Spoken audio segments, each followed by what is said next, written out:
بلغ العلا بكماله كشف الدجى بجماله وصدق جميع خصاله صلوا عليه وآله سبحانك لا علم لنا إلا ما علمتنا إنك أنت العليم الحكيم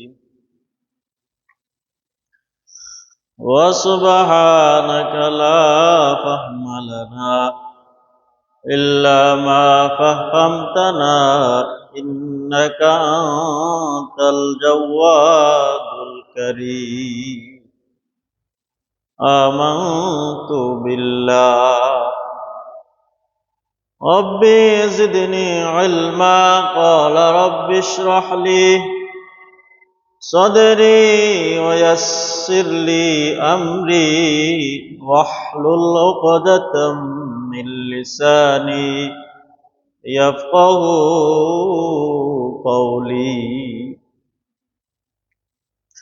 وبك نستعين يا مستعان وبك نستعين يا فتاح وبك نستعين يا حنان وبك نستعين يا منان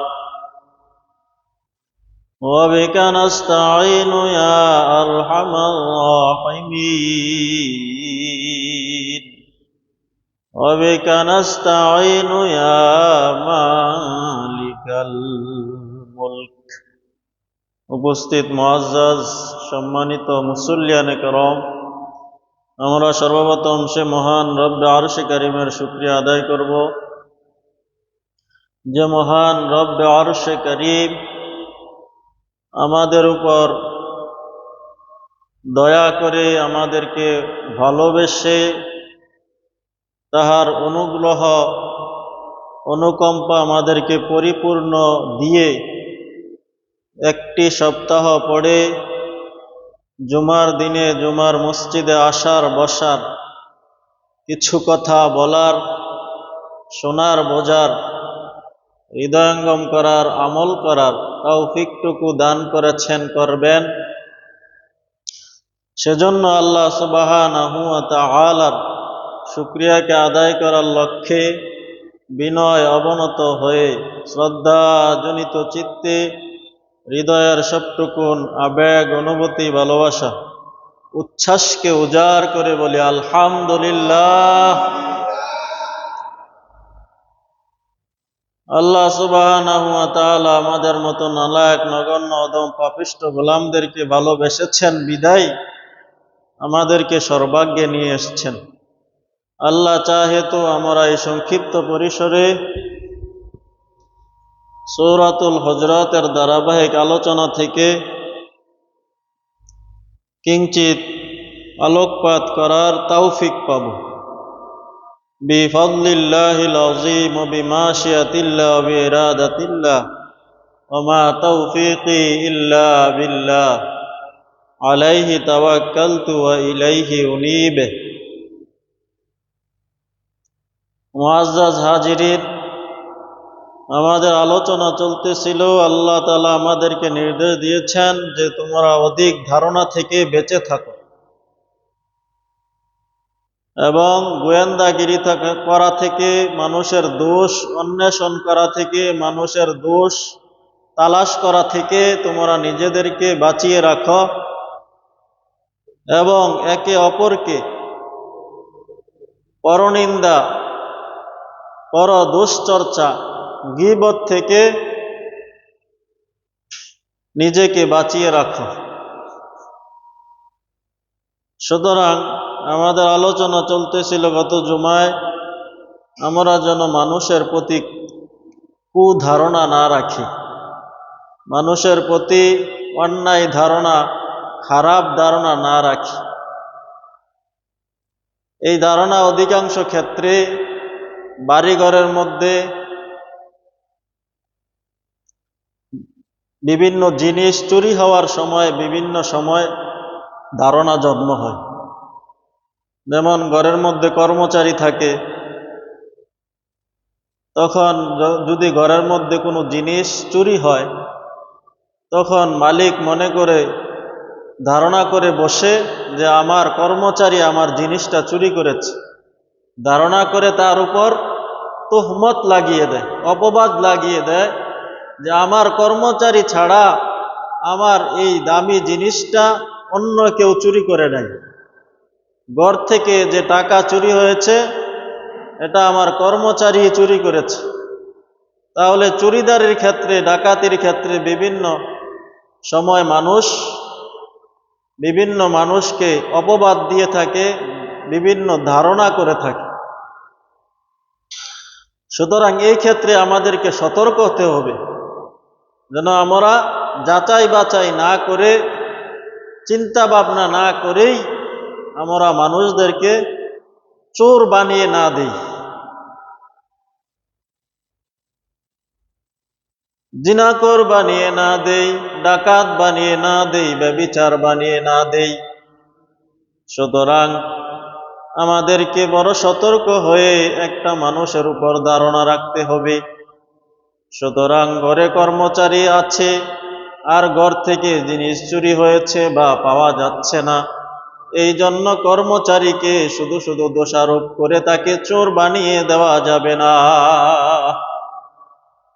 এই ক্ষেত্রে খুব সতর্ক হতে হবে, যেন একজন নিরপরাধ মানুষকে চোর বানিয়ে না দেই আমি ধারণা করি। রাশিয়ার একজন এক নায়কতন্ত্র শাসক ছিল স্টালিন। একদিন স্টালিনের একটি দামি মূল্যবান ঘড়ি হারিয়ে গেল।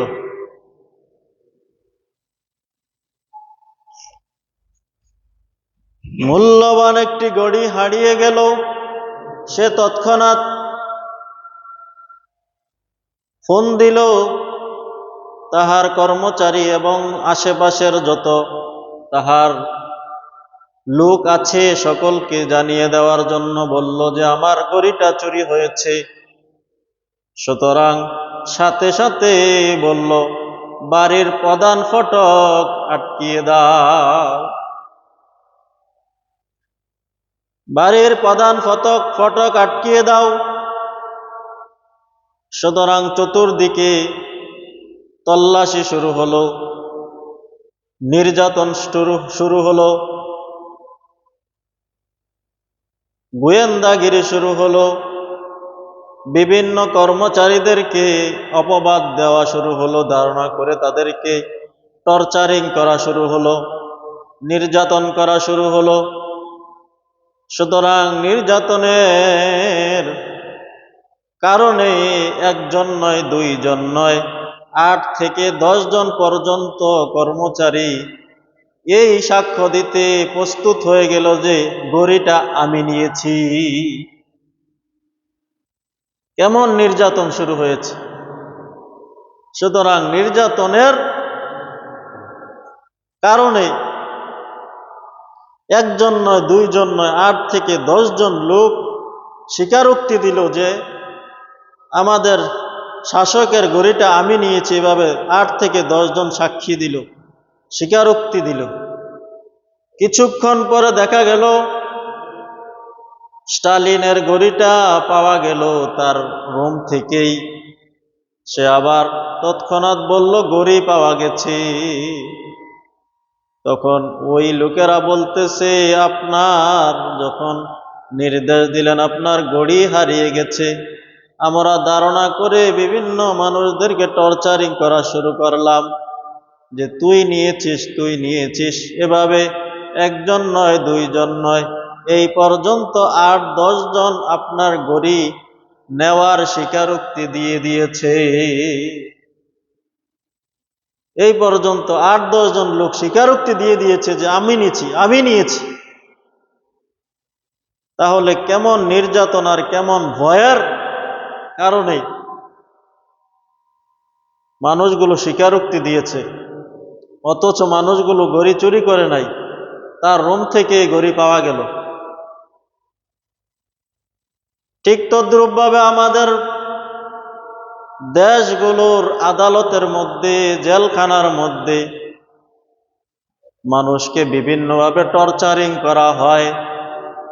যেই মানুষ জীবনে একটা লাথিও খায় নাই, একটা থাপ্পড়ও খায় নাই, একটা ঘুষিও খায় নাই, হয়তো কোনো বিপদে পড়ে, হয়তো কোনো মুসিবতে পড়ে সে কোনো একটা অন্যায় কাজ করে ফেলেছে, সুতরাং জেলখানার মধ্যে এমনভাবে টর্চারিং করা হয়, জুলুম করা হয়, সে অন্যায় না করলেও ওই জুলুমের কারণে, নির্যাতনের কারণে সে দোষ স্বীকার করতে বাধ্য হয়ে যায়। সুতরাং এমনভাবে নির্যাতন করা হয় যে সে দোষ না করলেও, সে তো জীবনে একটা থাপ্পড়ও খায় নাই, তো জেলখানার মধ্যে এত কঠিন শাস্তি কিভাবে সহ্য করবে? তখন সে বাধ্য হয়ে নির্যাতন থেকে বাঁচার জন্য, দরপাকড় মায়ের থেকে বাঁচার জন্য সে স্বীকারোক্তি দিয়ে দেয়। তাহলে মুসলমান ভাইয়েরা আমার, একজন মানুষের উপর অন্যায়ভাবে কোনো ধারণা করা যাবে না। যাচাই বাছাই করে সিদ্ধান্ত নিতে হবে আসলে সে জিনিসটা চুরি করতে পারে কি পারে না। আম্মা জান আয়েশা সিদ্দিকা রাদিয়াল্লাহু তাআলা আনহার নিকট একটা মহিলা আসতো, কিছুদিন পর পর আসতেন, আর সে আল্লাহ তাআলার শুকরিয়া আদায় করতেন, ইয়া রাব্বাল আলামিন, ইয়া আরহামার রাহিমিন, ওই দিন যদি আমাকে ওই দুর্ঘটনার কবল থেকে আপনি রক্ষা না করতেন, তাহলে আজকে আমি জাহান্নাম থেকে মুক্তি হয়ে জান্নাত পেতাম না। সে মহিলা কবিতার আকারে এই কথাগুলো বলতেন। আম্মা জান আয়েশা সিদ্দিকা রাদিয়াল্লাহু তাআলা আনহা, এই ঘটনাটা বুখারী শরীফের মধ্যে এসেছে। আম্মা জান আয়েশা সিদ্দিকা রাদিয়াল্লাহু তাআলা আনহা বললেন, ও আমার প্রিয় বোন, তুমি আমার কাছে আসলেই তুমি আকুতির সাথে, বিনয়ের সাথে একটা কবিতা পড়ো যে তোমাকে আল্লাহ তাআলা নিষ্কৃতি দিয়েছেন, একটা ঘটনার মাধ্যমে, একটা অপবাদকে কেন্দ্র করে আল্লাহ সুবহানাহু ওয়া তাআলা তোমাকে মুক্তি দিয়েছেন জাহান্নাম থেকে। এর কারণ কি? তুমি আমার কাছে আসলেই এই কবিতা পড়ো। এই কবিতা পড়ার কারণ কি? তখন সেই মহিলা বলে, বড় দুঃখের ঘটনা, বড় কষ্টের ঘটনা। আমি আরবের এক গ্রাম্য এলাকায় বসবাস করতাম, সেখানে আর কোনো বাড়ি ছিল না। একদিন ঘটনাক্রমে একজন কিশোরী মেয়ে আমার বাড়ির পাশ দিয়ে যাচ্ছিল। হঠাৎ তার গলা থেকে তার দামি স্বর্ণের চেনটা পড়ে যায়, কোথাও যেন পড়ে যায়। সুতরাং যখন সে বাড়িতে ফিরে গেল, দেখতে পাইল তার গলার মধ্যে চেন নেই, স্বর্ণের দামি চেন তার গলার মধ্যে নেই। তখন তাহার বাড়িওয়ালারা জিজ্ঞাসা করলো, তুমি কোথায় গিয়েছিলে? তখন সে মেয়ে বলতেছে, আমি অমুক বাড়ির পর্যন্ত গিয়েছিলাম, তারপরে ফিরে এসেছি। তখন বাড়ির সমস্ত মানুষ ওই মহিলার বাড়ির কাছে চলে গেল, যেই মহিলা একাই ওই বাড়িতে বসবাস করতেন। তখন মহিলাকে তারা একেবারে চোর ধারণা করলেন, যে এই মহিলা ছাড়া অন্য কেউ আমার মেয়ের হারকে চুরি করে নাই। সুতরাং তাকে ধরপাকড় শুরু করলেন, তল্লাশি শুরু করলেন, আর এই মেয়েকে চপেটাঘাত শুরু করলেন, মার শুরু করলেন, বেদম পাহাড় শুরু করে দিলেন। ধারণাবশত ওই মহিলাটিকে তারা তল্লাশি শুরু করলেন এবং বেদম প্রহার শুরু করলেন। ওই মহিলাটি বলতেছে, আমি তো তাদের মার আর সহ্য করতে পারতেছি না, অথচ আমি তাদের চেনের কথা গুণাক্ষরেও জানি না, কিন্তু তারা আমাকে ধারণাবশত চোর বানিয়ে দিলেন, তল্লাশি করতে শুরু করলেন, আমাকে প্রহার শুরু করলেন। ওই অবস্থায় আকাশ থেকে একটি চিল ওই হারটাকে, চেনটাকে আমাদের মজলিসের মধ্যে ফেলে চিলটা উড়ে চলে গেলেন। সুবহানাল্লাহ। আকাশ থেকে একটি চিল ওই হারটিকে আমাদের মজলিসে উপর থেকে ফেলে চলে গেলেন। সুতরাং মহিলা মনে করলেন যে এই হারটি চিলেই নিয়েছিল। সুতরাং যখন তারা হারটি পেল, তখন তারা হারটি নিয়ে চলে গেলেন। আর মহিলা কাঁদতে লাগলেন আর বলতে লাগলেন, অযথায় অনর্থক আমার উপর অন্যায় ধারণাবশত, মিথ্যা ধারণাবশত আমাকে তোমরা তল্লাশি চালালে আর প্রহার করলে। সুতরাং আমি আর এই স্থানে, এই জুলুমের জায়গায় আমি আর থাকব না। এই কল্পনা করে, এই মনোবাসনা নিয়ে সে সামনে আগাতে লাগলেন। যখন সামনে আগালেন, তখন তাকে কিছু মানুষ তাকে দিক নির্দেশনা দিল। মদিনার মধ্যে সর্বশেষ নবী হযরত মুহাম্মদ মুস্তাফা আহমদ মুস্তফা বড়ই দয়ালু, বড়ই উত্তম চরিত্রের অধিকারী, তুমি তাহার কাছে যাও, সে তোমাকে সঠিক পথের দিশা দিবে। সুতরাং সেই মহিলা তাদের কথা শুনে মদিনায় চলে আসলেন। মদিনায় এসে আল্লাহ তাআলার নবীর কাছে সে আল্লাহ তাআলার নবীর কাছে তাকে সঁপে দিলেন। আল্লাহ তাআলার নবী তাকে কালিমাতুশ শাহাদা পড়িয়ে মুসলমান বানিয়ে দিলেন। সেই মহিলাকে বললেন, তুমি মুসলমান হয়ে যাও, তাহলে জাহান্নাম থেকে মুক্তি পাবে, চিরশান্তির নিকেতন জান্নাত পেয়ে যাবে। সাথে সাথে সেই মহিলাটি কালিমাতুশ শাহাদা পড়ে আশহাদু আল্লাহ ইলাহা ইল্লাল্লাহ ওয়া আশহাদু আন্না মুহাম্মাদান আবদুহু ওয়া রাসূলুহু, কালিমাতুশ শাহাদা পড়ে সে মুসলমান হয়ে গেলেন। এই কথাটাই মহিলা আম্মা জান আয়েশা সিদ্দিকা রাদিয়াল্লাহু তাআলা আনহার কাছে আসলে এই কথাটাই বলতেন যে ওই ঘটনাকে কেন্দ্র করে আল্লাহ তাআলা আমাকে জাহান্নাম থেকে মুক্তি দিয়ে জান্নাত দান করেছে। যদি ওই ঘটনাটা না ঘটতো, হয়তোবা আমি সঠিক পথের দিশা পেতাম না, সর্বশেষ নবী হযরত মুহাম্মদ মুস্তাফা সাল্লাল্লাহু আলাইহি ওয়াসাল্লামের কোনো সন্ধান পেতাম না। তাহলে চুরিদারের ক্ষেত্রে অধিকাংশ সময় আমরা খারাপ ধারণা করে থাকি আমাদের কর্মচারীদেরকে। এরকম ভাবে ঘরের মধ্যে একজন কাজ করতেছে, মিস্ত্রি আসলো, ঘরের মধ্যে জিনিসপত্র আছে, দেখা যায় ওই দিনে হারানি গেল, পাওয়া গেল না, তখন আমরা ওই মিস্ত্রিকে তোহমত দিয়ে দেই, ধারণা করে দেই যে ওই মিস্ত্রিটাই নিয়েছে। অথচ দেখা যায় খোঁজাখুঁজির পরে টেবিলের নিচে পাওয়া যায়, ঘরের বিছানার নিচে পাওয়া যায়। তাহলে মুসলমান ভাইয়েরা আমার, ধারণা করতে হলে বড় সচেতনতার সাথে, সতর্কতার সাথে ধারণা করতে হবে। আপনি ধারণাবশত একজনকে চোর বানিয়ে দিলেন, একজনকে খারাপ বানিয়ে দিলেন, একজনকে জিনাকার বানিয়ে দিলেন, অথচ সে ওই কাজের দ্বারে কাছেও ছিল না, ওই কাজ সে করে নাই। সাইয়েদুনা ঈসা আলাইহিস সালাম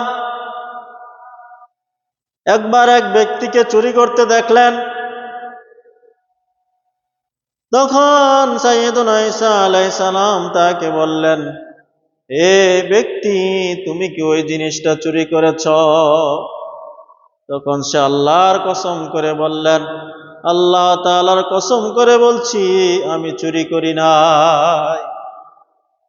তখন সাইয়েদুনা ঈসা মনে করলেন যে হয়তো কোনোভাবে ওই জিনিসটার মালিক সে নিজেই,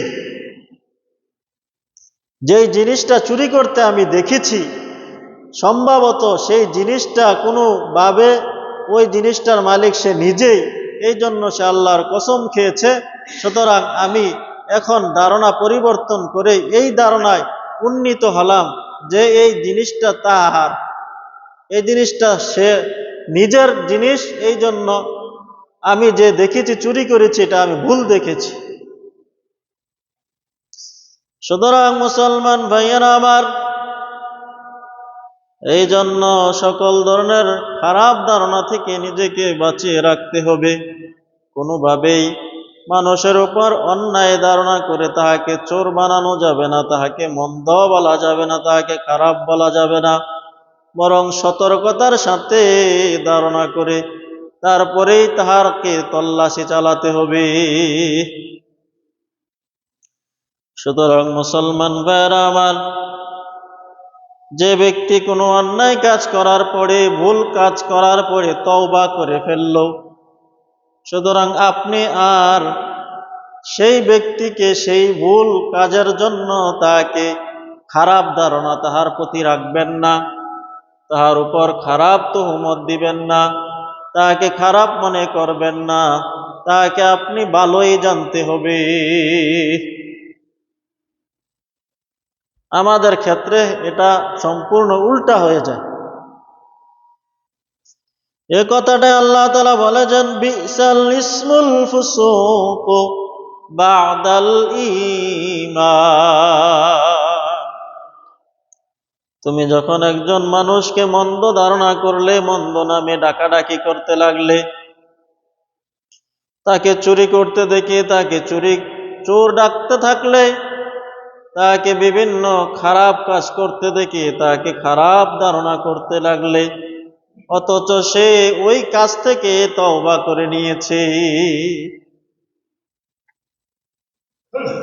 মনে করেন একজন ব্যক্তি একজনকে একটা মন্দ কাজ করতে দেখলো, দেখার পরে দুজনে মুখামুখি হয়ে গেল।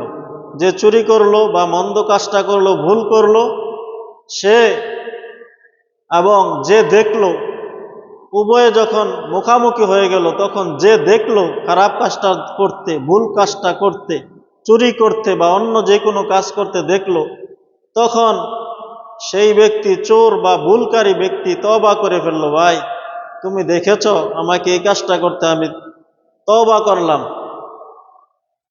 আল্লাহ তাআলার কাছে ক্ষমা চাইলাম, তোমার কাছে ক্ষমা চাইলাম, তুমি আমার এই মন্দ কাজটা প্রকাশ করিও না, তুমি কারো কাছে বলিও না, তুমি কারো কাছে বলে আমাকে লজ্জিত করিও না, আমাকে হেয় প্রতিপন্ন করিও না, আমি তওবা করলাম, জীবনেও আমার মৃত্যু হওয়ার আগ পর্যন্ত আমি এই ধরনের ভুল করব না, এই ধরনের কাজ করব না, আমি চুরি করব না, ডাকাতি করব না, ছিনতাই করব না, আমি ব্যভিচার করব না।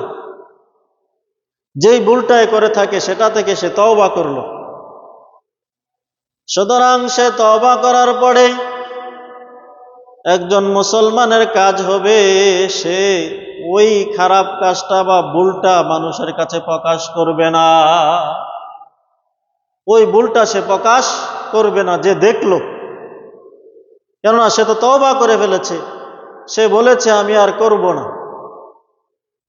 সুতরাং প্রকৃত মুমিনের কাজ হচ্ছে সেটাকে গোপন রাখবে, সে প্রকাশ করবে না। কিন্তু আমাদের ক্ষেত্রে এটা সম্পূর্ণ ভিন্ন, সম্পূর্ণ উল্টা। তওবা করার পরেও আমাদের নফস আমাদেরকে ফুসলাইতে থাকে, আরে বল বল, বলে দে সকলকে, বলে দিলে সে লজ্জিত হবে, তুই একটু আনন্দ পাইলি। নফস ফুসলাইতে থাকে, নফস ফুসলাইতে থাকে, সে তৎক্ষণাৎ ওই ভুলকারী ব্যক্তির ভুলটাকে সমাজের মধ্যে প্রকাশ করে দেয়, ভুলকারী ব্যক্তির ভুলটাকে সমাজের কাছে উন্মোচন করে দেয়। আল্লাহ তাআলার হাবিব বলেন, যে ব্যক্তি কোনো মানুষকে এমনিভাবে লজ্জিত করার জন্য, অপমান করার জন্য তাহার দোষ, তাহার ভুলটাকে মানুষের কাছে প্রকাশ করে দিল, আল্লাহ তাআলা তাহাকে তাহার ঘরের মধ্যেই লজ্জিত করবেন। এত কম তওবা করার পরেও তুমি তাহার ভুলটাকে সমাজের মধ্যে উন্মোচন করে দিলে, প্রকাশ করে দিলে, অথচ সে তো ওই গুনাহ থেকে ফিরে এসেছে। তুমি লজ্জিত করার জন্য, লজ্জা দেওয়ার জন্য, অপমান করার জন্য তুমি তাহার ভুলটাকে মানুষের কাছে প্রকাশ করে দিলে, আল্লাহ তাআলার হাবিব বলেন, তুমি যে তাহাকে লজ্জা করার জন্য, অপমান করার জন্য, অপমানিত করার জন্য, অপদস্থ করার জন্য তাহার ভুলটাকে মানুষের সামনে প্রকাশ করে দিলে, আল্লাহ তাআলা তোমাকে স্বীয় ঘরে, নিজের ঘরেই তোমাকে অপমানিত করবেন, তুমি সামান্য একটু টেরও পাবা না। এই জন্য মুসলমান ভাইয়েরা আমার, যখন মানুষ তওবা করে ফেলে, কেউ দেখে নাই, আপনি দেখেছেন, যখন সে আর এই কাজটা করে না, তখন আপনিও তাহার ভুলটা প্রকাশ করবেন না। এটাই মুমিনের সিম্পল। আর যদি প্রকাশ করে দেয়, তাহলে আমাকে আল্লাহ তাআলা নিজের ঘরেই, আমার ঘরেই আমাকে অপমানিত করবেন। এই ধরনের ঘটনা বড় বড় কিতাবের মধ্যে অনেক এসেছে। আমরা সংক্ষিপ্ত করার লক্ষ্যে বাস্তব একটা ঘটনা বলি। একজন ব্যক্তি এরকম ভাবে মানুষের দোষগুলো মানুষের কাছে প্রকাশ করে দিত। আল্লাহ তাআলার হাবিবের হাদিসের বাণী তো মিথ্যা নয়। সেই ব্যক্তি এরকম ভাবে সব সময় মানুষের দোষগুলো মানুষের কাছে বলে বলে বেড়াত। একদিন ওই লোক অনেক বড় লোক ছিল, ধনী ছিল। সে একটি ক্ষেত বিক্রি করলেন, একটা জমি বিক্রি করলেন। জমি বিক্রি করলেন, জমির টাকা দেওয়ার জন্য ক্রেতা তাহার ঘরে আসলেন, তাহার বাড়িতে আসলেন। ঘরে এসে ওই টাকাগুলো এরকম ভাবে, কত টাকা ওই ক্ষেতের দাম, তারা তো ক্রেতা তো গনেই এনেছেন, তারপরে আবার তাহার সামনে আবার গণলেন, বিক্রেতার সামনে আবার গণলেন। গনে বিক্রেতাকে বললেন, আপনি টাকাটা গনেন। সুতরাং বিক্রেতা টাকাটা গুনতে লাগলেন। গুনতে গুনতে হঠাৎ করে সে 500 টাকার একটা নোট, অনেক বছর আগের ঘটনা, ওই সময় 500 টাকার অনেক দাম। সে 500 টাকার একটা নোট হঠাৎ করে সে তার হাত থেকে ফেলে এরকম ভাবে পা দিয়ে ঢেকে দিলেন। হাত থেকে গুনতে গুনতে হঠাৎ করে 500 টাকার নোটটাকে জমিনে ফেলে দিয়ে সে 500 টাকার নোটটাকে আলগোস্তে পা দিয়ে ঢেকে দিলেন, পা দিয়ে লুকিয়ে ফেললেন। সুতরাং সে গনে বলতেছে 500 টাকা নোট কম আছে। তারা বলতেছে, না ভাই, ক্রেতা বলতেছে আমরা বারবার গনে এনেছি, 500 টাকা কশ্চিনকালেও কম হওয়ার কথা নয়, আপনি আবার গনেন।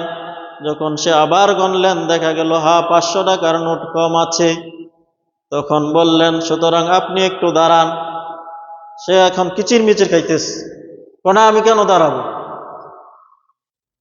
দেখি আপনার লুঙ্গিত আছে কিনা, জামাত পরে রইল কিনা। সুতরাং সে দাঁড়াতে চায় না, তাকে দাঁড় করানো হলো, দাঁড়াইলো, পাওয়া গেল না। তৎক্ষণাৎ তারা বলল, আপনি একটু এদিক থেকে একটু সরে দাঁড়ান। যখন ওই ব্যক্তিটা সরে দাঁড়ালো, দেখা গেল তাহার পায়ের নিচে 500 টাকা নোট সে লুকিয়ে রেখেছে। সুতরাং মুসলমান ভাইয়েরা আমার, আল্লাহ তাআলার হাবিব যে বলেছেন, যে ব্যক্তি মানুষকে অপমানিত করার জন্য, লজ্জিত করার জন্য কোন দোষকে প্রকাশ করে দেয়, আল্লাহ তাআলা তাহাকে তাহার নিজের ঘরের মধ্যে অপমানিত করেন। সুতরাং তাহার টাকা পয়সার অভাব নাই, জমি বিক্রি করেছে, সে 500 টাকার লোভ সহ্য করতে পারল না। অনেকগুলো মানুষের সামনে তাহার নিজের ঘরের মধ্যেই আল্লাহ তাআলা তাকে চোর বানিয়ে দিলেন। সুবহানাল্লাহ। তাহলে মুসলমান ভাইয়েরা আমার, যখন মানুষ ভুলে কোনো কাজ করে ফেলে, আপনি দেখে ফেললেন সে তওবা করে ফেললো, সুতরাং আপনি আর এটা প্রকাশ করবেন না, আপনার নফস ফুসলাইতে থাকবে, আরে প্রকাশ করে দে না। তখন নফসকে আপনি দমাবেন না, এটা প্রকাশ করা যাবে না, সে তো তওবা করেছে। সে যদি আবার দ্বিতীয়বার সেই কাজটা করে তখন ভিন্ন কথা।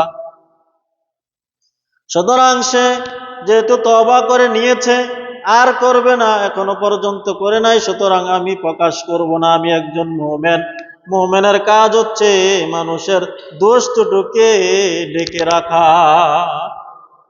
সুতরাং আপনি যদি অন্যের জন্য কুয়া খোঁড়েন, সেই কুয়ার মধ্যে আল্লাহ তাআলা আপনাকেই ফালাবেন। অন্যের জন্য যদি আপনি গর্ত খনন করেন, সেই গর্তের মধ্যে আল্লাহ তাআলা আপনাকেই ফালাবেন।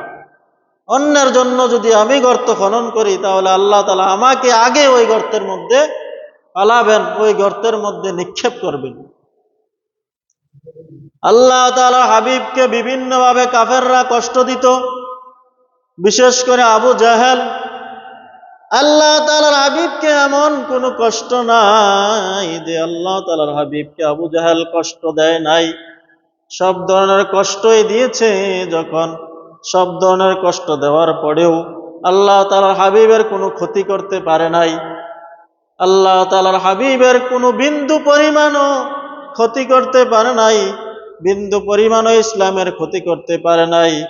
একদিন সেই আবু জাহেল আল্লাহ তাআলার হাবিবকে মারার লক্ষ্যে সে আল্লাহ তাআলার হাবিবকে দাওয়াত দিলেন। দাওয়াত দেওয়ার পরে আল্লাহ তাআলার হাবিব দাওয়াত গ্রহণ করলেন। সে তাহার ঘরের সামনে বিরাট বড় একটা গর্ত খনন করলেন। বিরাট বড় একটা গর্ত খনন করে গর্তের উপরে বিভিন্ন ধরনের নরম নরম জিনিস দিয়ে গর্তটাকে ঢেকে দিলেন, বোঝা যায় না এখানে যে গর্ত আছে। যখন আল্লাহ তাআলার হাবিব আসলেন, সে আল্লাহ তাআলার হাবিবকে ঘরে আনার জন্য হাত বাড়ালেন। সে যে গর্ত করেছে সেই গর্তের কথা আবু জাহেল ভুলে গেলেন। গর্তের কথা ভুলে গিয়ে সে হাত বাড়িয়ে সাথে সাথে ওই গর্তের মধ্যে আবু জাহেলই পড়ে গেলেন। ওই গর্তের মধ্যে আবু জাহেল পড়ে গেলেন। অনেক বড় গর্ত, ওঠার কোনো পথ নাই। তখন আল্লাহ তাআলার হাবিবকে এসে বলতেছে, ইয়া রাসূলুল্লাহ, ইয়া হাবিবাল্লাহ, আপনি আমাকে এই গর্ত থেকে উঠান। আল্লাহ তাআলার হাবিব তো দয়ার নবী, মায়ার নবী। আল্লাহ তাআলার হাবিবের রুমাল মোবারক এরকম ভাবে ছেড়ে দিলেন, সেই রুমালের মধ্যে আবু জাহেল ধরলেন। আল্লাহ তাআলার নবী রুমাল দিয়ে তাকে টেনে টেনে ওই গর্ত থেকে উঠালেন। তাহলে মুসলমান ভাইয়েরা আমার, আমরা যদি অন্যের জন্য কূপ খনন করি, তাহাকে কষ্ট দেওয়ার জন্য, তাহাকে মারার জন্য, তাহাকে যন্ত্রণা দেওয়ার জন্য, তাহলে এই কষ্টের মধ্যে আমি নিজেই পতিত হব। সুতরাং মুসলমান ভাইয়েরা আমার, আমরা বলেছিলাম আজকের জুমায় গীবত সম্পর্কে আলোচনা করা হবে। আল্লাহ তাআলা বলেন, ওয়ালা ইয়াগতাব বা'দুকুম বা'দা, তোমরা একে অপরের পরনিন্দা করিও না, দুশ্চর্চা করিও না। আইয়ুহিব্বু আহাদুকুম আন ইয়াকুলা লাহমা আখিহি মাইতান ফাকারিহতুমু, তোমাদের কেউ কি এটা পছন্দ করে যে নিজের মৃত ভাইয়ের গোশত খাওয়া? আইয়ুহিব্বু আহাদুকুম আন ইয়াকুলা লাহমা আখিহি মাইতান তোমাদের কেউ কি নিজের ভাইয়ের মৃত ভাইয়ের গোশত খাওয়াকে পছন্দ করে ফাকারিহ তুমুহু, অথচ এটা তোমরা অপছন্দই করো। সুতরাং যেহেতু তোমরা মৃত ভাইয়ের গোশত খাওয়াকে অপছন্দ করো, তাহলে মৃত ভাইয়ের গোশত খাওয়ার অপছন্দ থেকে বেশি অপছন্দ করবে অন্যের দোষ চর্চা করা থেকে। নিজের মৃত ভাইয়ের গোশত খাওয়াকে যেমনি ভাবে অপছন্দ করো, তার থেকেও বেশি অপছন্দ করবে, তার থেকেও বেশি ঘৃণার কাজ মনে করবে, ঘৃণিত কাজ মনে করবে, মন্দ কাজ মনে করবে অন্য মুসলমান ভাইয়ের, অথবা হিন্দু হোক, বিধর্মী হোক, পাগল হোক, অবুঝ হোক, তাহার পরনিন্দা করাকে তার থেকেও বেশি অপছন্দ করবে। এই আয়াতের শানে নজুল হচ্ছে, আল্লাহ তাআলার হাবিবের একটা নিয়ম ছিল, যখন সফরে যাইতেন তখন দুইজন সাহাবীকে সাথী বানাইতেন, দুইজনকে সাথী বানিয়ে দিতেন। তারই ধারাবাহিকতা একদিন আল্লাহ তাআলার হাবিব সফরে যাচ্ছেন, সালমান ফারসি রাদিয়াল্লাহু তাআলা আনহুকে দুইজন সাহাবীর সাথী বানিয়ে দিলেন। এই সাথী বানিয়ে দেওয়ার দ্বারা উদ্দেশ্য হচ্ছে যে একজন ছিল ধনাঢ্য ব্যক্তি থাকতো, আরেকজন থাকতো গরিব, একজন থাকতো সম্পদশালী, আরেকজন থাকতো দরিদ্র। সুতরাং সম্পদশালী ব্যক্তি ওই দরিদ্র ব্যক্তির সফরের ব্যয়ভার গ্রহণ করতেন, দরিদ্র ব্যক্তি ওই সম্পদশালী ব্যক্তির কিছু কাজকর্ম করে দিতেন। সফরের ক্ষেত্রে যত কাজ আছে সব কাজগুলো ওই দরিদ্র ব্যক্তি করতেন। সুতরাং এর পরিবর্তে ধনাঢ্য ব্যক্তি তাহার সফরের যত ব্যয়ভার আছে, খরচ আছে, সে ওই ব্যয়ভার বহন করতেন। তার ধারাবাহিকতায় সালমানে ফারসি রাদিয়াল্লাহু তাআলা আনহুকে দুইজন ধনাঢ্য ব্যক্তির সাথী বানিয়ে দিলেন। পথিমধ্যে বিশ্রাম নেওয়ার সময় হলো, যখন বিশ্রামে গেলেন, বিশ্রামে যাবেন, তখন ওই দুইজন সাথী সালমানে ফারসি রাদিয়াল্লাহু তাআলা আনহুকে বললেন যে তুমি পাক করতে থাকো, আমরা এই জায়গাটা একটু ঘুরে আসি। তুমি পাক করো, আমরা একটু ঘুরে আসি। বহু দূরের রাস্তা, পথিমধ্যে যখন বিশ্রামের সময় হলো, তিনিও অতিরিক্ত কষ্ট ক্লেশের কারণে জিমুনি এসে গেলেন, তিনিও ঘুমিয়ে গেলেন। সালমান ফারসি রাদিয়াল্লাহু তাআলা আনহু ঘুমিয়ে গেলেন। ওই দুইজন সাথী এসে দেখলেন সালমান ফারসি রাদিয়াল্লাহু তাআলা আনহু ঘুমাচ্ছেন। তখন ওই দুইজন বললেন, আমাদের পেটে ক্ষুধা লেগেছে, তুমি খাবারের ব্যবস্থা করো। তখন সালমান ফারসি রাদিয়াল্লাহু তাআলা আনহু বলতেছেন, আমি তো এখনো পর্যন্ত খাবার তৈরি করতে পারি নাই, আপনারা যাওয়ার পরে আমি ঘুমিয়ে গেছি, আর এখন মাত্র উঠলাম, ঘুম থেকেই মাত্র জাগ্রত হলাম, সুতরাং আমি খাবার পাক করতে পারি নাই। তখন সেই দুইজন বলল, যাও আল্লাহ তাআলার হাবিবের কাছে গিয়ে তরকারি নিয়ে আসো, ব্যঞ্জন নিয়ে আসো। আল্লাহ তাআলার হাবিবের কাছে গেলেন, গিয়ে বললেন, আপনার কাছে যদি তরকারি থাকে একটু দেন, আমরা ক্ষুধার্ত, আমার দুইজন সাথী আছে, খাবার তৈরি করতে পারি নাই, সুতরাং তরকারি দিলে তারা ওই তরকারি দিয়ে খাবার খাবে। আল্লাহ তাআলার হাবিব বললেন, আমার কাছেও কোনো ধরনের খাবার নেই, তরকারি নেই, তোমরা ওসামার কাছে যাও। সালমান ফারসি রাদিয়াল্লাহু তাআলা আনহু ওসামার কাছে গেলেন। ওসামা, কি কথা, আমার কাছেও তো তরকারি নেই, খাবার নেই। তিনি তৎক্ষণাৎ ফিরে গেলেন, ফিরে গিয়ে বললেন, আল্লাহ তাআলার হাবিবের কাছে কোনো তরকারি নেই। আল্লাহ তাআলার হাবিব ওসামার কাছে পাঠালেন, ওসামার কাছেও কোনো তরকারি নেই। সুতরাং তারা যখন তরকারি পেলেন না তখন তারা ওসামা রাদিয়াল্লাহু তাআলা আনহুর গীবত করে ফেললেন, বললেন ওসামা বড় কাঞ্জুস, ওসামা বড় কৃপণ। তারা এমনি ভাবে অন্যান্য সাহাবীর কাছে তরকারি চাইলেন, অন্যান্য সাহাবীরা বলল আমাদের কাছেও তরকারি নেই। যখন সালমানে ফার্সি ফিরে আসবেন তখন তারা দুজনে আবার বলতে লাগলেন যে সালমানে ফার্সি লোকটাও এরকম ভাবে বেশি সুবিধার নয়।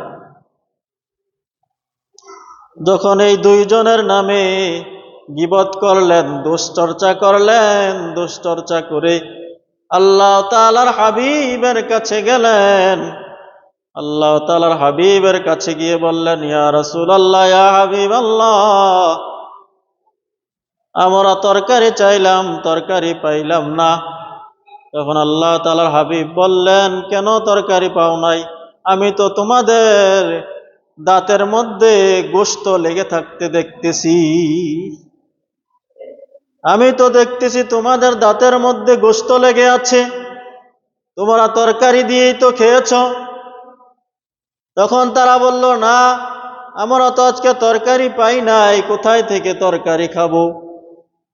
আল্লাহ তাআলার হাবিব বললেন, না না, তোমাদের দাঁতের মধ্যে আমি গোশত দেখতেছি।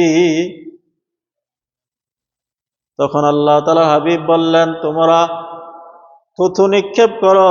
দেখা গেল যে তাদের এরকম ভাবে থুতু থেকে রক্ত বের হচ্ছে আর তাদের দাঁতের ফাঁকে ফাঁকে গোশত লেগে আছে। তখন আল্লাহ তাআলার হাবিব বললেন, তোমরা যে তোমাদের দুই ভাইয়ের গীবত করেছো, গীবত করো নাই, মূলত তোমরা সেই দুই ভাইয়ের গোশতকে চিবিয়ে চিবিয়ে খেয়েছ।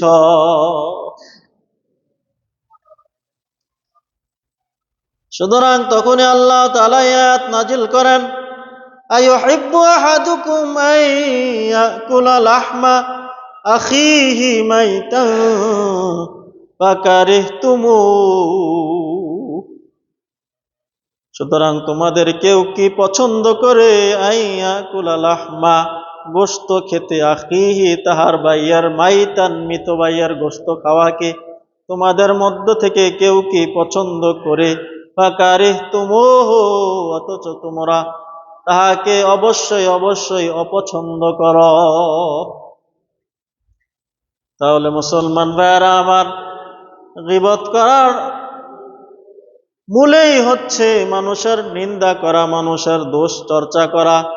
আর মানুষের দোষ চর্চা করার অর্থই হচ্ছে মানুষের গোশতকে তার শরীর থেকে খুলে খুলে খাওয়া।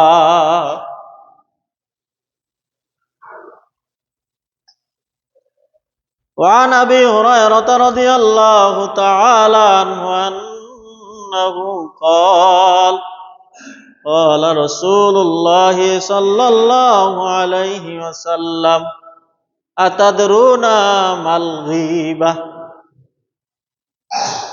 আবু হুরায়রা রাদিয়াল্লাহু তাআলা আনহু থেকে বর্ণিত, তিনি বলেন, আল্লাহ তাআলার হাবিব সাহাবীদেরকে জিজ্ঞাসা করলেন, অথবা সাহাবীরা আল্লাহ তাআলার হাবিবকে জিজ্ঞাসা করলেন, আতাদরুনা মাল গীবা। সাহাবীদেরকে জিজ্ঞাসা করলেন, হে আমার সাহাবীরা, গীবত কি জিনিস তোমরা কি জানো নাকি? গীবত কাকে বলে তোমরা কি জানো?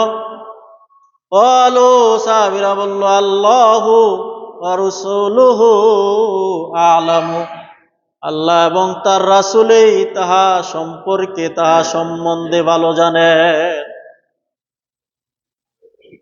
অন্যের দোষ চর্চা করা, নিন্দা করা, এটা কি জিনিস আল্লাহ তাআলার রাসূলই ভালো জানেন। তখন আল্লাহ তাআলার হাবিব তাদেরকে গীবতের সংজ্ঞা বর্ণনা করলেন, যিকরুকা আখাকা বিমা ইয়াকরাহু। গীবত হচ্ছে তুমি তোমার ভাইয়ের এমন একটা কথা, এমন একটা দোষ, এমন একটা ভুল নিয়ে চর্চা করলা, যেই দোষটা তাহার মধ্যে আছে এবং সে কথাটা যদি পরে শুনে তাহলে সে কষ্ট পায়। যিকরুকা আখাকা, তোমার ভাইয়ের আলোচনা করা, এমন বিষয় নিয়ে কথা বলা, আখাকা বিমা ইয়াকরাহু, যেই বিষয়টা সে যদি শুনে তাহলে সে অপছন্দ করবে, সেটা তার কাছে খারাপ লাগবে, সেটা তাহার কাছে অনেক কষ্টদায়ক হবে, পীড়াদায়ক হবে, সেটাই হচ্ছে গীবাত। তখন সাহাবায়ে কেরাম রাদিয়াল্লাহু তাআলা আনহুম আলাইহিম আজমাইন বললেন, ইয়া রাসূলুল্লাহ, ইয়া হাবিবাল্লাহ, সেই বদগুণটা যদি তাহার মধ্যে থাকে, সেই ভুলটা যদি তাহার মধ্যে থাকে, তাহলে কি গীবত হবে? আল্লাহ তাআলার হাবিব বললেন, তাহলেই তো গীবত হবে। সেই বদগুণটা যদি, সেই ভুলটা যদি তাহার মধ্যে থাকে, আর এটা নিয়েই যদি তোমরা তাহার পশ্চাতে, তাহার অগোচরে, তাহার অবিদ্যমানে আলোচনা করো, সেটাই গীবত হবে। আর যদি সেটা তাহার মধ্যে না থাকে, তাহলে সেটা হবে তুহমত, সেটা হবে অপবাদ, সেটার গুনাহ আরো বেশি। সুতরাং আমরা গীবত করতে থাকি। আর যদি কেউ বলে, ভাই তুমি অন্যের দোষ বলতেছো, আমি এটা তার সামনেও বলতে পারবো, সে তো এটা করেছেই, সুতরাং সেই খারাপ কাজটা করেছে, তাহলে আমি কেন বলবো না? তার মধ্যে তো এই খারাপ গুণটা আছে, এই ভুলটা তো তাহার মধ্যে আছে, এই জন্যই তো বলতেছি। আল্লাহ তাআলার হাবিব বলেন, ও আমার উম্মতেরা, এই জন্যই তো এটা গীবত। তার মধ্যে আছে ভুলটা, তার মধ্যে আছে খারাপ কাজটা, এটা তুমি বলতেছো, এটা থাকার কারণেই তো গীবত। আর যদি না থাকতো তাহলে সেটা হয়ে যেত তুহমত, অপবাদ। সুতরাং মুসলমান ভাইয়েরা আমার, গীবত কত ভয়াবহ, গীবতের গুনাহ কত মারাত্মক। আল্লাহ তাআলার হাবিব বলেন, আমি মেরাজের রজনীতে যখন আমাকে জিবরাইল আমিন জাহান্নাম ঘুরে ঘুরে দেখাচ্ছে, আমি দেখলাম জাহান্নামের মধ্যে কিছু লোক নিজের গোশত নিজে কেটে কেটে খাচ্ছে, নিজের শরীরের গোশত নিজেই কেটে কেটে খাচ্ছে। তখন আমি জিবরাইলকে জিজ্ঞাসা করলাম, হে জিবরাইল, এরা কারা? তখন আল্লাহ তাআলার হাবিব বললেন, এরা হচ্ছে আপনার উম্মতের ওই সমস্ত বান্দা বান্দিরা যারা দুনিয়ার মধ্যে মানুষের দোষ চর্চা করত, মানুষের অগোচরে পরনিন্দা করত। সুতরাং তারা মানুষের দোষ চর্চা করে নাই, কেমন যেন তাহার শরীরের গোশতগুলোকে খাবলিয়ে খাবলিয়ে খাচ্ছে। সুতরাং এই গীবতের কারণে মানুষ এমন কষ্ট পায়, সেই কষ্টটার কারণে আল্লাহ তাআলা তাকে জাহান্নামের মধ্যে কষ্টে নিপীড়িত রেখেছেন। আল্লাহ তাআলার হাবিব বলেন, আমি যাচ্ছিলাম পাশ দিয়ে জাহান্নামের, আরেকটা দলকে দেখলাম যে তাদের নখগুলো, হাতের নখগুলা তামার, অনেক বড় বড় নখ, তারা তাদের মুখের মধ্যে আঁচড়াচ্ছে, আর তাদের চেহারা ক্ষত বিক্ষত হচ্ছে, তাদের শরীরের মধ্যে আঁচড়াচ্ছে, আর তাদের চেহারা, তাদের শরীর ক্ষত বিক্ষত হচ্ছে, রক্তগুলো বের হচ্ছে। আল্লাহ তাআলার হাবিব জিবরাইল আমিনকে জিজ্ঞাসা করলেন, এরা কারা? জিবরাইল আমিন বললেন, এরা হচ্ছে আপনার উম্মতের ওই সমস্ত বান্দা বান্দিরা যারা দুনিয়ার মধ্যে মানুষের অগোচরে তাদের দোষগুলোকে বর্ণনা করত। সুতরাং এত ভয়াবহ হচ্ছে এই পরনিন্দা, গীবতের শাস্তি। এজন্য মুসলমান ভাইরা আমার,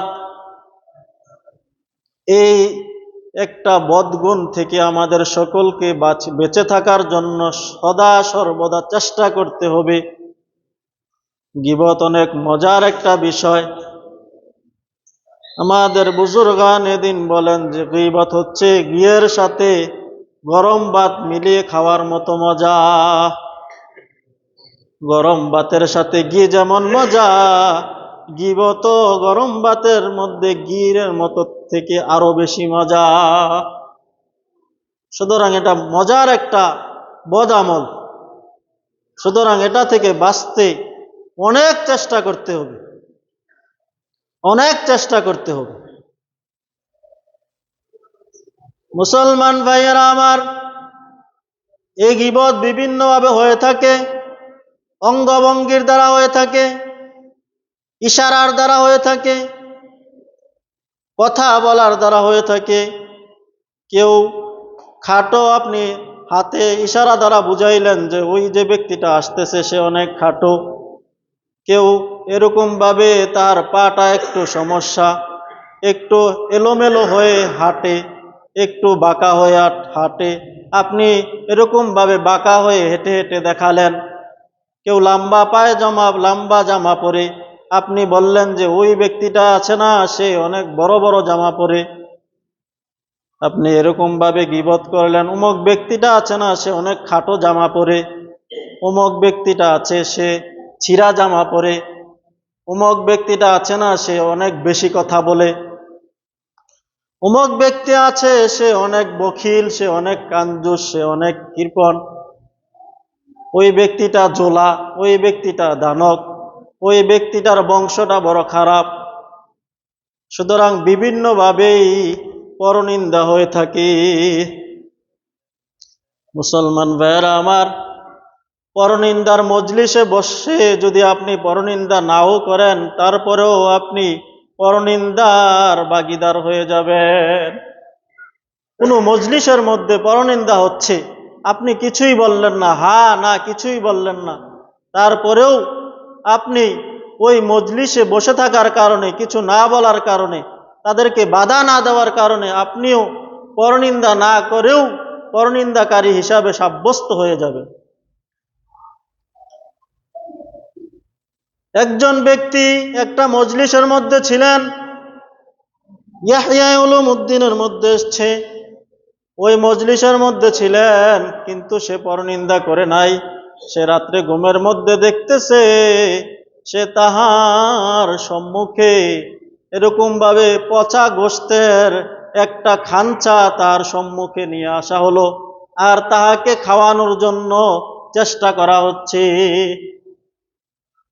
তাকে খাওয়ানোর জন্য ওই ব্যক্তিটা চেষ্টা করতেছে, আর সে দুর্গন্ধ পাইতেছে। সে বলতেছে, ভাই আমাকে কেন তুমি এরকম ভাবে পচা গোশত খাওয়ার জন্য চেষ্টা করতেছে?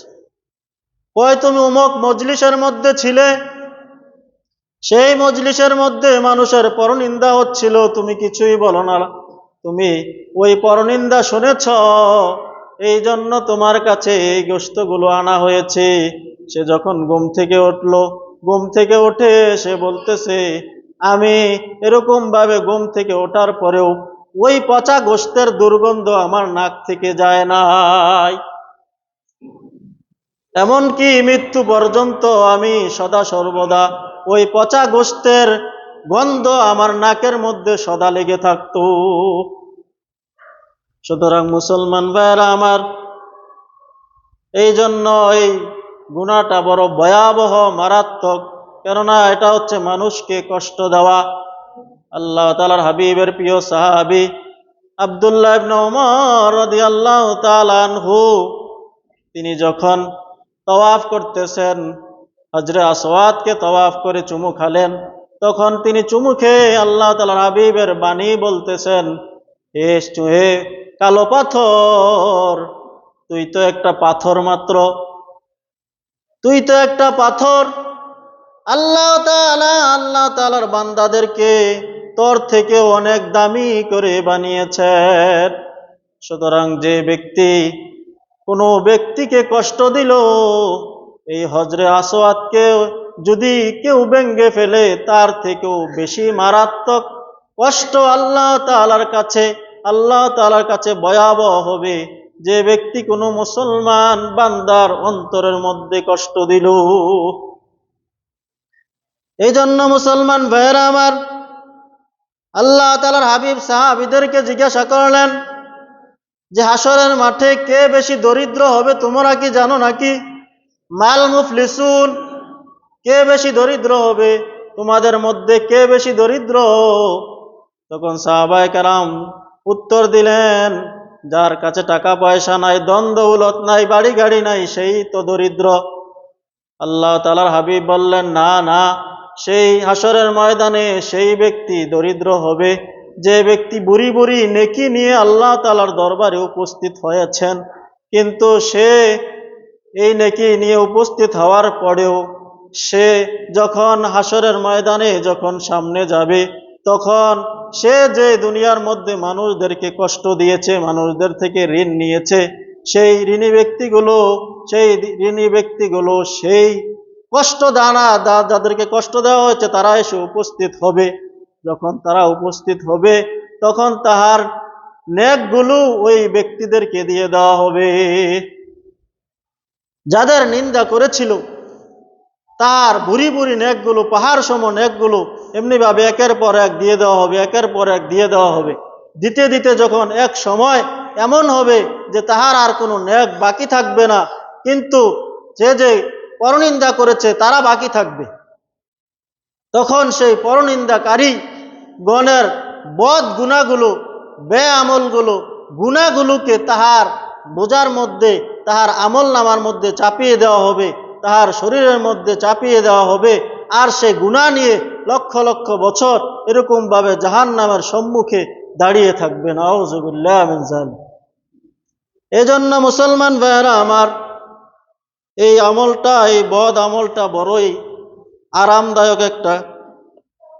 আরামদায়ক এবং মুখের মধ্যে বলতে বড় মজাদার লাগে, কিন্তু নফসকে সামলাতে হবে, নফসকে বোঝাতে হবে, না এটা করা যাবে না, এটা থেকে বেঁচে থাকতে হবে।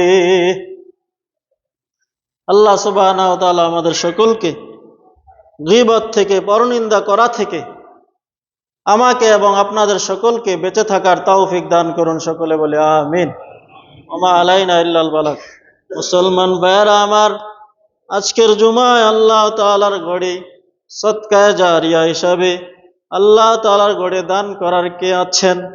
যে আল্লাহ তাআলার ঘরে 500 টাকা, 1000 টাকা আল্লাহ তাআলার ঘরে দান করার মতো ও আমার মুসলমান ভাইয়েরা কে আছেন?